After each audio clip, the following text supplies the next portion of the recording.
الحمدللہ وکفا وسلام علی عبادہ الذین اصطفیٰ خصوصاً علی سید الانبیاء علیہ التحیۃ والثناء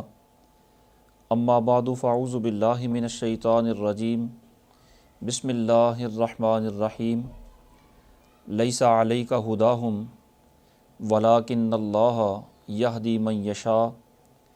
وما تنفقوا من خیر فلانفسکم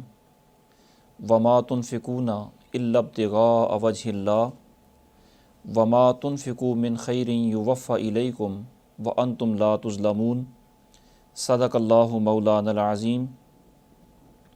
بعد از حمد و ثنا سورہ بقرہ کی 272 نمبر آیت مبارکہ آپ نے سماعت فرمائی۔ اللہ رب العالمین ارشاد فرماتا ہے، انہیں راہ دینا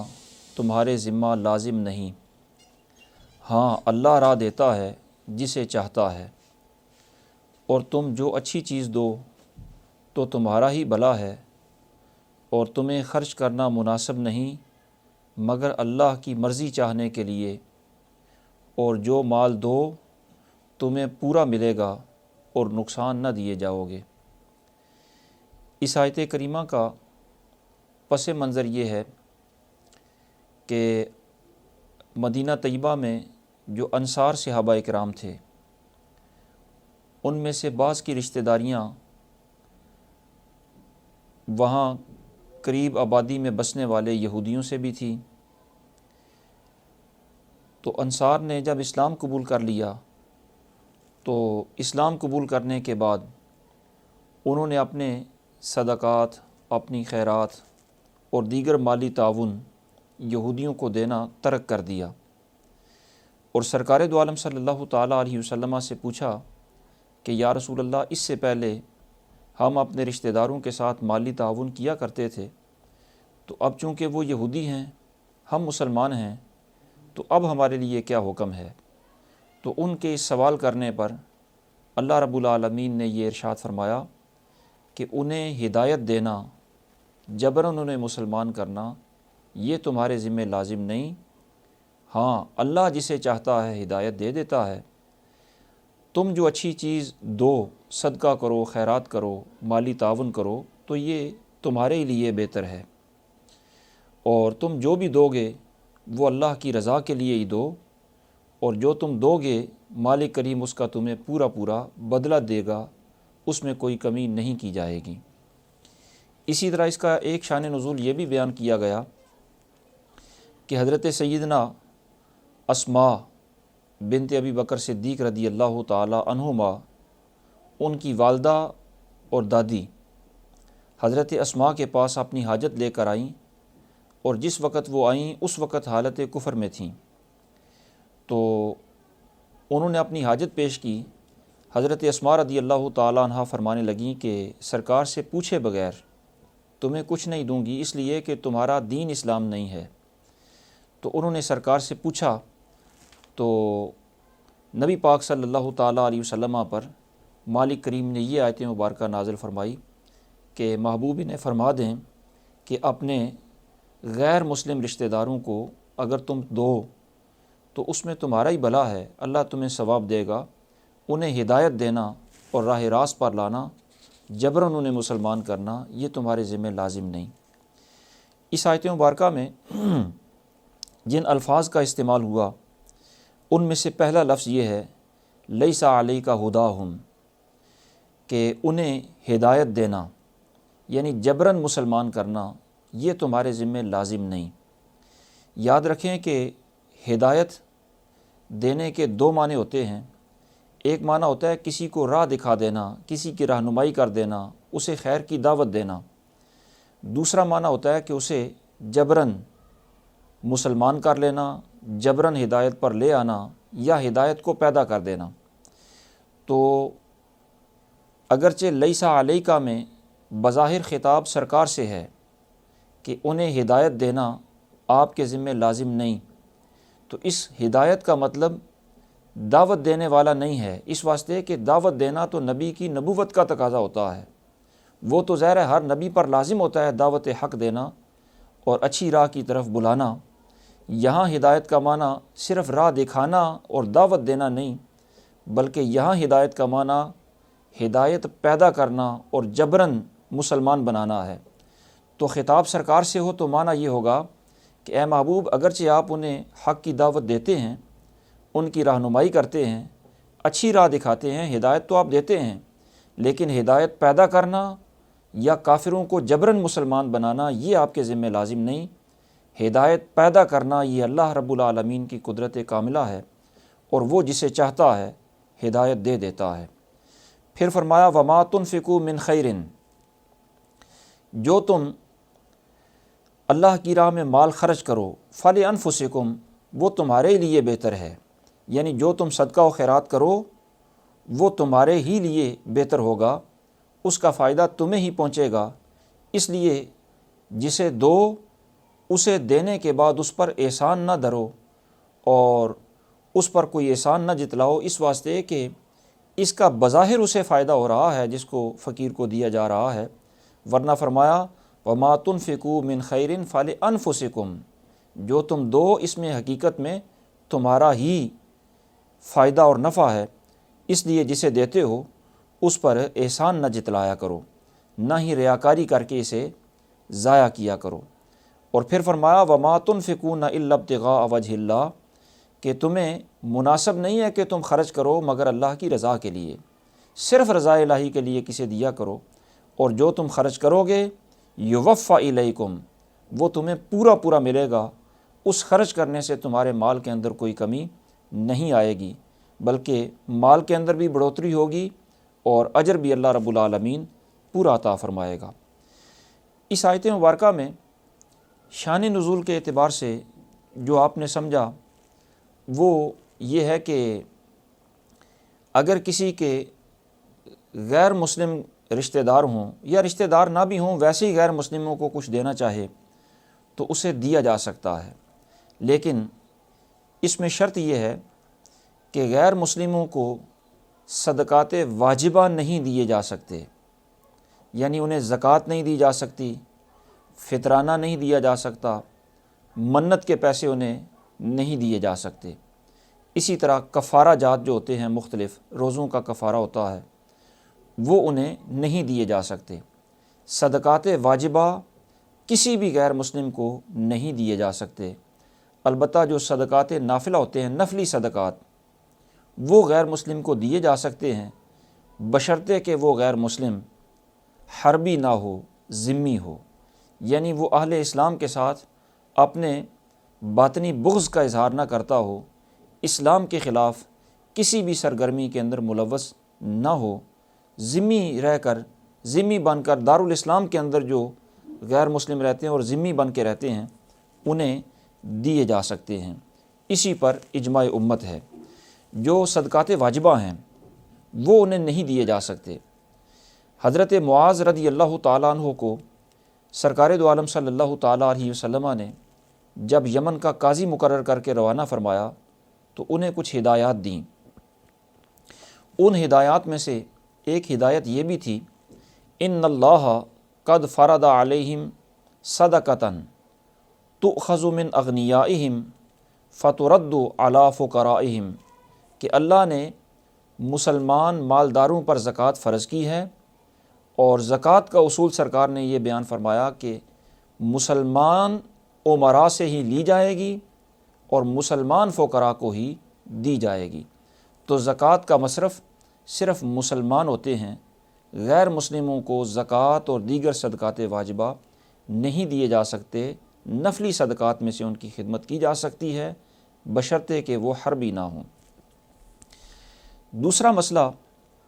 اسی آیت کریمہ کے ضمن میں مفسرین نے یہ بیان فرمایا کہ صدقات واجبہ مسلمان کو جو دیے جا سکتے ہیں اس میں کسی مسلمان کی تخصیص نہیں، ہر مسلمان خواہ وہ نیک ہو یا گناہ گار ہو، متقی ہو یا فاسق ہو، ہر مسلمان کو صدقات واجبہ دیے جا سکتے ہیں، اس واسطے کہ زکوٰۃ یا دیگر صدقات واجبہ کا جو مصرف ہوتا ہے اس مصرف کے لیے ایمان شرط ہے، تقوی شرط نہیں ہے۔ حضور نبی اکرم صلی اللہ تعالیٰ علیہ وسلم سے حضرت ابو ہریرہ رضی اللہ تعالیٰ عنہ روایت کرتے ہیں کہ قال رجل لأتصدقن اللیلہ بصدقۃ فخرج بصدقته فوضع فی ید زانیۃ فاصبحوا یتحدثون تصدق اللیلۃ علی زانیۃ۔ سرکار نے ارشاد فرمایا کہ ایک آدمی نے یہ کہا کہ آج رات میں ضرور صدقہ کروں گا۔ وہ رات کو صدقہ اس لیے کرنا چاہتا تھا کہ اس کا اظہار نہ ہو، پوشیدہ پردے میں کسی کی مدد کر دوں۔ وہ صدقہ لے کر نکلا تو اسے ایک زانیہ عورت ملی، اس نے اس عورت کو مستحق سمجھ کر صدقہ دے دیا۔ صبح لوگوں نے یہ کہنا شروع کر دیا، باتیں ہونے لگیں کہ رات کسی زانیہ کو صدقہ دیا گیا ہے۔ اس آدمی نے کہا، اے اللہ، میں تو تیری راہ میں دینا چاہتا تھا، اب یہ نامناسب بندے کے ہاتھ میں پہنچ گیا ہے۔ بہر صورت تو نے مال دیا ہے، مجھے دینے کی توفیق دی ہے، اس پر تیرا حمد ہے، تیری شکر ہے۔ اس نے پھر کہا کہ آج رات پھر میں ضرور صدقہ کروں گا۔ وہ دوسری رات بھی صدقہ لے کر نکلا تو اس نے کسی غنی کو صدقہ دے دیا۔ صبح لوگوں میں باتیں یہ سنی کہ آج تو کسی غنی کو صدقہ دیا گیا ہے۔ اس نے پھر کہا، اے اللہ، اس پر بھی تیری حمد ہے۔ پھر اس نے یہ ارادہ کیا کہ آج رات پھر میں ضرور صدقہ کروں گا۔ وہ رات کو صدقہ لے کر نکلا تو چور اسے ملا، اس کے ہاتھ میں صدقہ دے دیا۔ صبح لوگوں نے باتیں کرنا شروع کر دی کہ آج تو چور کو صدقہ دیا گیا ہے۔ اس نے پھر اللہ کی حمد کی کہ یا اللہ تیری حمد ہے، تو نے دینے کی توفیق عطا فرمائی۔ تو اسے یہ بتایا گیا کہ تیرا صدقہ، اس کو یہ پریشانی تھی کہ پہلے دن زانیہ کو، دوسرے دن غنی کو، تیسرے دن چور کو، تو کیا میرا مال اس قابل نہیں کہ یہ اللہ رب العالمین کی بارگاہ میں درجہ قبولیت اختیار کر لے، اسے قبولیت مل جائے؟ تو اسے یہ کہا گیا کہ نہیں، تیرا مال تو، تیرا صدقہ تو قبول کر لیا گیا ہے، اور اس کی قبولیت کا ظاہری اثر یوں ہے کہ جس زانیہ کو دیا گیا وہ اس صدقہ کی وجہ سے اپنے فعل بد زنا سے توبہ کر لے گی، اور غنی، اس کو جو یہ صدقہ ملا ہے وہ اپنے مال کے ساتھ ملا کر ممکن ہے اور بڑھا کر اللہ کی راہ میں خرچ کر دے، اور چور ظاہر ہے پیسوں کے لیے ہی چوری کرتا ہے، اسے جب یہ مال مل گیا تو وہ چوری سے محفوظ ہو جائے گا۔ تو عرض کرنے کا مقصد یہ ہے کہ کسی بھی مسلمان کو، خواہ وہ چور ہو، خواہ وہ بدکار ہو، فاسق ہو، کسی بھی مسلمان کو صدقہ دیا جا سکتا ہے۔ البتہ افضل یہ ہوتا ہے کہ اسے صدقہ دیں جو نیک ہو، متقی ہو، پرہیزگار ہو، اسے دینا افضل ہوتا ہے۔ اسی آیت کریمہ کے ضمن میں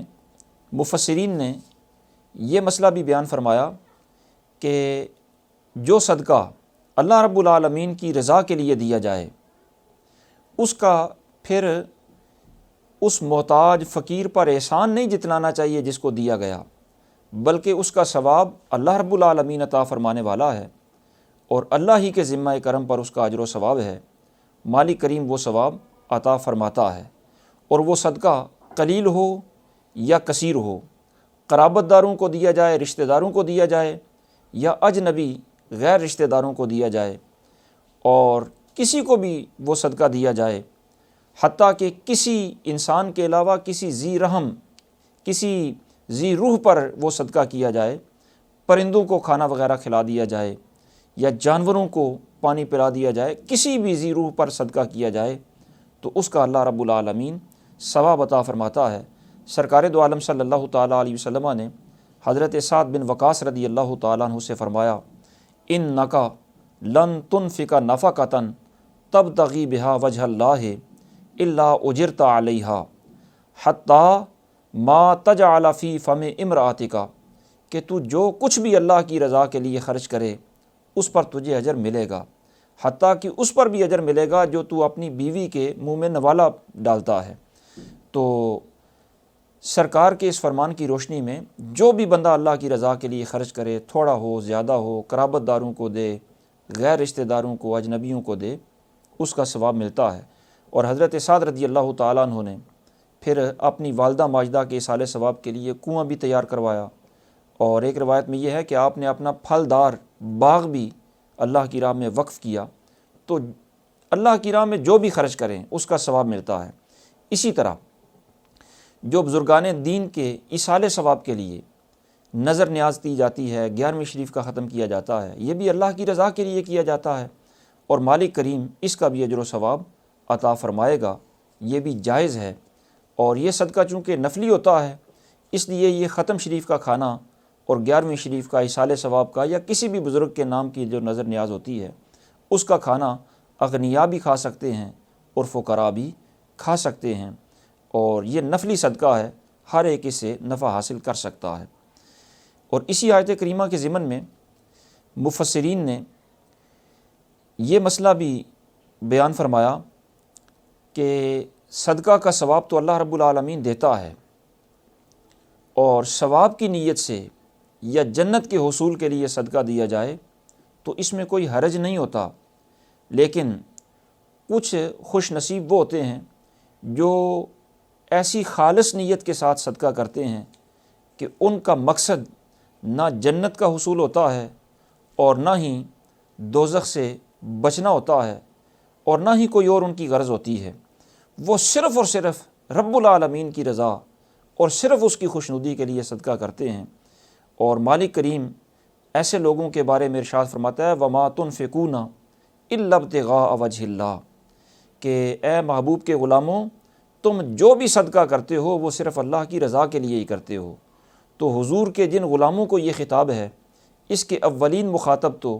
سرکار کے صحابہ کرام ہیں۔ آپ اندازہ فرما لیں کہ ان کے صدقہ خیرات کرنے کی، اخلاص کی، للہیت کی کیفیت کیا ہے کہ مالک کریم ان کے بارے میں فرما رہا ہے کہ تم جو بھی خرچ کرتے ہو وہ اللہ کی رضا کے لیے ہی خرچ کرتے ہو۔